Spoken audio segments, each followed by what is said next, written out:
Magandang umaga sa inyo lahat mga brothers. So maganda yung sikat ng araw. Maririnig natin yung mga nangangampanya din.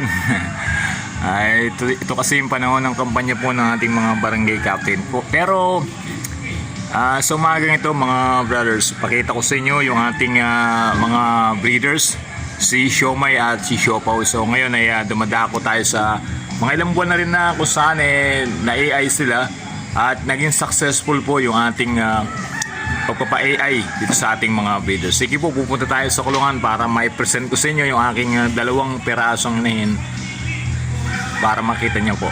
Okay?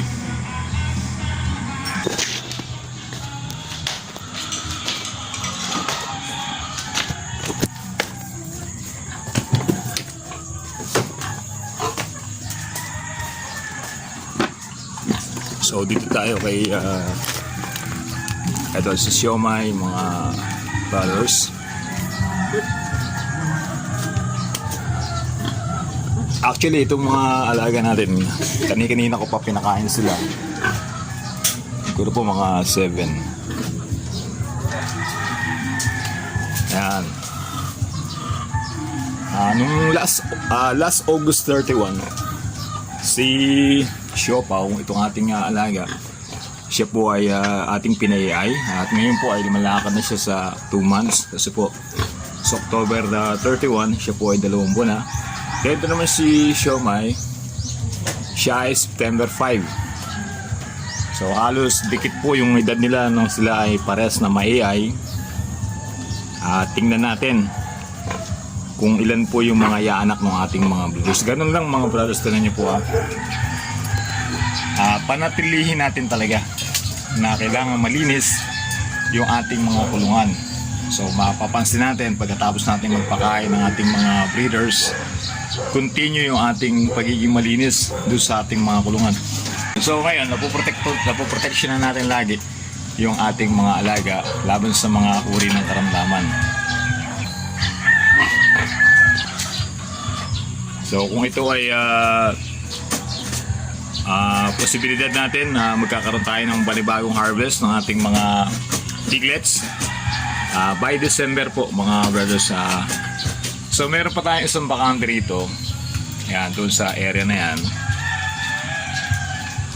So nagpaplano tayo na doon sa isa nating yung mga partners natin, meron tayong napili doon na isang magandang gagawin natin, pwedeng gawin natin ngayon. So gagawin natin itong 3 peraso para madagdagan yung ating mga breeders kasi kailangan ganun papalago tayo kahit na 1, 2, dadagdag tayo sa ating mga lalo na kung wala talaga tayong kapital para makabili tayo ng magandang breed. Pero doon naman sa mga inaanak ng ating mga alaga, merong lalabas at lalabas din ng magandang pwede nating gamiting inahin, lalo na sa pangalawang anak nila or yung sa unang anak nila. Tapos sa mga binibili din natin sa semen, siyempre maganda rin naman po yung mga bowers sa semen na yon.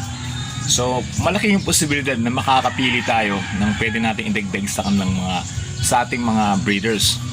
So yun nga, nakakuha tayo ng isa ron, inaalagaan natin mabuti kasama ng mga partners natin doon sa isang kulungan natin na dito natin siya ilalagay para magkaroon na tayong tatlong breeders sa darating na mga panahon. So yun lang mga brothers, maraming salamat. In-update ko po kayo sa aking mga alagang breeders.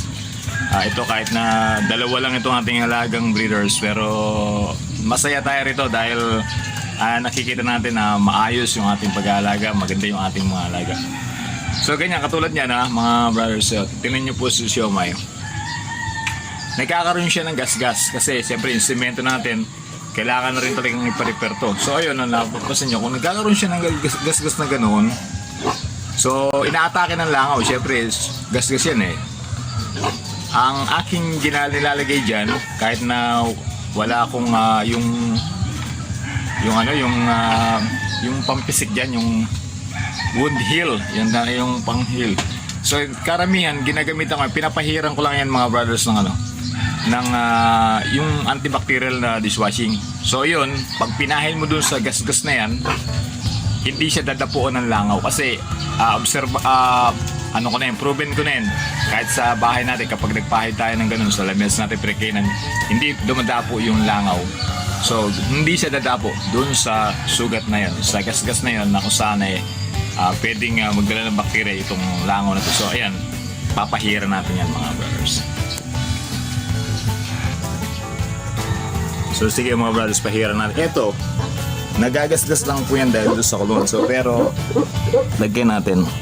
Yan, pag pinahira nyo pong ganyan yan mga brothers, siyempre, bubula yan kahit paano. So, ngayon, yung amoy niyan, mapiprevent na natin yung mga langaw na pwede dumapo.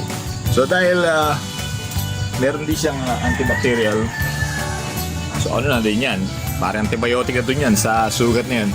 At mabilis din siyang maghihilom. Dahil siyempre gas-gas lang naman yan, mabilis siyang matutuyo.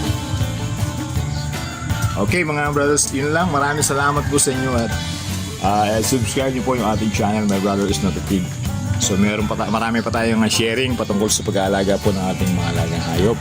Lalo na po sa pag-aalaga natin ng mga breeders, sa mga inahin. So yun lang mga brothers, maraming salamat po. God bless.